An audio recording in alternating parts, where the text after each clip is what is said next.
வணக்கம். பொதுத் தேர்வில் எக்ஸாம் எப்படி நம்ம ப்ரிப்பேர் பண்ணுறது அப்படிங்கிறத பற்றி தான் இன்றைக்கி நம்ம பார்க்க போகிறோம். அதில் நம்ம ஃபஸ்ட்டு என்ன பார்க்க போகிறோம் அப்படின்னா பயம்னா என்ன? பயங்கிறது நம்மளுடைய முதல் எதிரி. நான் நல்லா படிச்சிருக்கேன், ஆனால் எப்படி எக்ஸாம் எழுத போகிறேங்கிறது எனக்கு ரொம்ப பயமாக இருக்குது. நம்ம தான் நல்லா படிச்சாச்சுல்ல, அப்புறம் எதுக்கு பயம்? எப்படி எழுத போகிறனோங்கிற எண்ணம் எதுக்கு வருது? நான் நல்லா தான் எழுதுவேன், நான் நல்லா படிச்சிருக்கேன், நல்லா பண்ண போகிறேன் அப்படிங்கிற தைரியம் தான் நமக்குள்ளார இருக்கணுமே தவிர்த்து பயம் நமக்குள்ளார இருக்கக்கூடாது.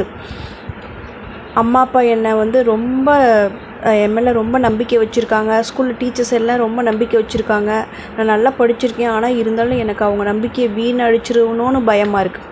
எதுக்கு பயமாக இருக்குது? ஆசிரியர்களும் பெற்றோர்களும் நம்மை ஊக்குவிக்கிறார்கள். நீ நல்லா பண்ணு, உன் மேலே நிறைய நம்பிக்கை இருக்குது, உன்னால் முடியும் அப்படின்னு நம்மளுக்கு பாசிட்டிவ் எனர்ஜி கொடுக்குறாங்க. ஆனால் அதை நம்ம நெகட்டிவாக நம்ம மாற்றக்கூடாது. அதை நீங்கள் திரும்ப சொல்லுங்கள், அவங்கெல்லாம் என் மேலே ரொம்ப நம்பிக்கை வச்சுருக்காங்க, நானும் நல்ல நம்பிக்கையாக இருக்கேன், என்னால் பண்ண முடியும் அப்படின்ற பாசிட்டிவ் எனர்ஜி தான் நமக்குள்ளே இருக்கணும். நீங்கள் எவ்வளோக்கு எவ்வளோ பயப்படுறீங்களோ அவ்வளோக்கு அவ்வளோ உங்களுடைய நினைவு திறனை அந்த பயமானது குறைச்சிரும். நல்ல ஒரு சந்தோஷமான மனநிலையும் தைரியமான சூழ்நிலையும் நம்மளை கொஞ்சம் மறந்த கொஸ்டினை கூட திரும்ப ஞாபகப்படுத்தி எழுதுறதுக்கான ஒரு சக்தி, எனர்ஜி நமக்குள்ளார இருக்கும். ஸோ பயம் அப்படிங்கிறது இருக்கவே கூடாது. 1 மார்க் 2 மார்க் நம்ம எதிர்பார்த்தது சில நேரங்கள் நடக்காமையும் போகலாம். அதனால் அம்மா அப்பா என்ன நினைப்பாங்க, டீச்சர்ஸ் என்ன நினைப்பாங்கங்கிறத தாட்டுக்கெலாம் வரவே கூடாது.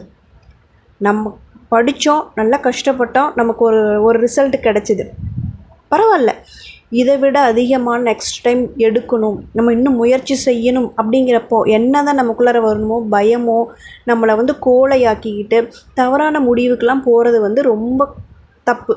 ஸோ பயத்தை நீக்கிட்டு நல்ல ஒரு எனர்ஜியை, பாசிட்டிவ் எனர்ஜி, என்னால் முடியும், நான் நல்லா செய்வேன், என்னை விட யாருனாலையும் நல்லா செய்ய முடியாது, நான் நல்லா படிச்சிருக்கேன் அப்படின்ற எண்ணம் நமக்குள்ளார வரணும். செகண்டு, முயற்சி அப்படின்னா என்னது? டெய்லி நம்ம ப்ரிப்பேர் பண்ணுறது தான் முயற்சி. அப்போ என்ன பண்ணணும்? டெய்லியும் நம்மளை தோற்கடிச்சிக்கிட்டே இருக்கணும். நேற்று ஒரு லெசனில் ஒரு 10 கொஸ்டின் படித்தோம் அப்படின்னா அடுத்த நாள் ஒரு 15 கொஸ்டினாவது படிக்கணும். அதுதான் நம்மளுடைய முயற்சி. தினம் நம்மளை அப்டேட் பண்ணிக்கிட்டே இருக்கணும். திரும்ப நம்மளை பயிற்சி செஞ்சிகிட்டே இருக்கணும்.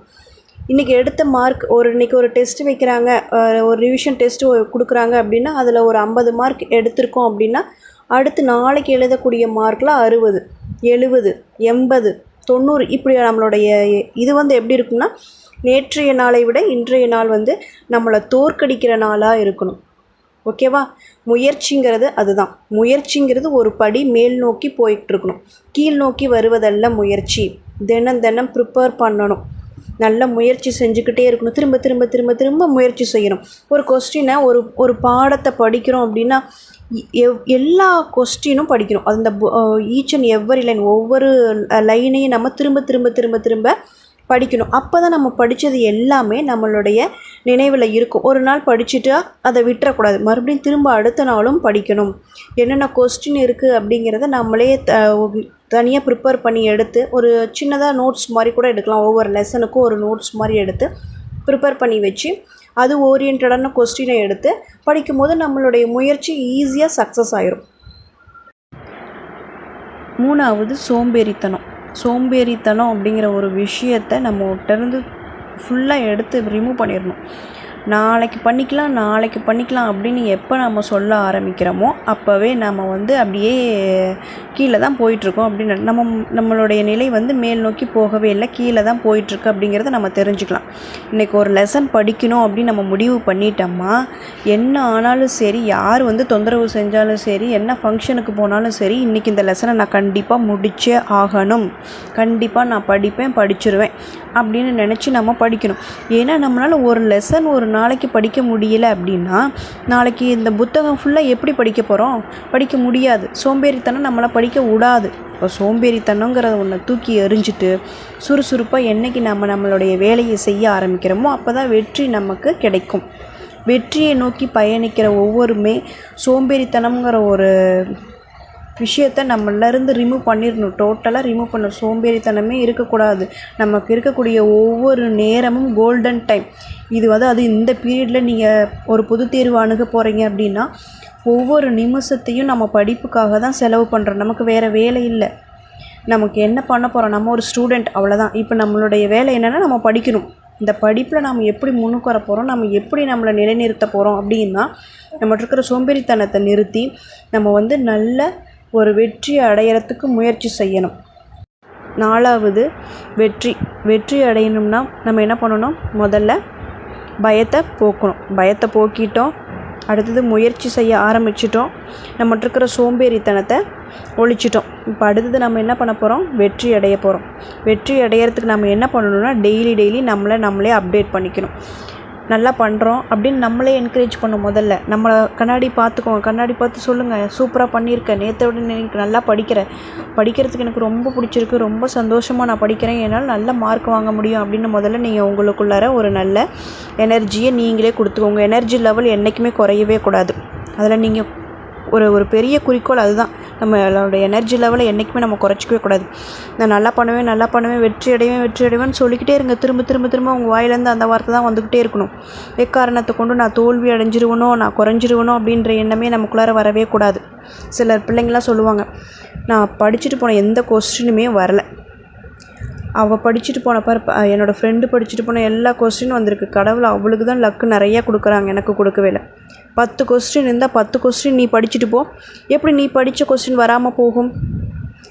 ஸோ அப்போ அந்த இடத்துல நம்ம என்ன தப்பு செய்கிறோம், நம்மளுடைய தவறு. நான் சரியாக படிக்கலை, கடவுள் அந்த இடத்துல உட்காந்து இந்த பொண்ணுக்கு நிறைய லக்கு கொடுக்குறேன், இவளுக்கு கொஞ்சம் லக்கு கொடுக்குறேன் அப்படிலாம் கிடையாது.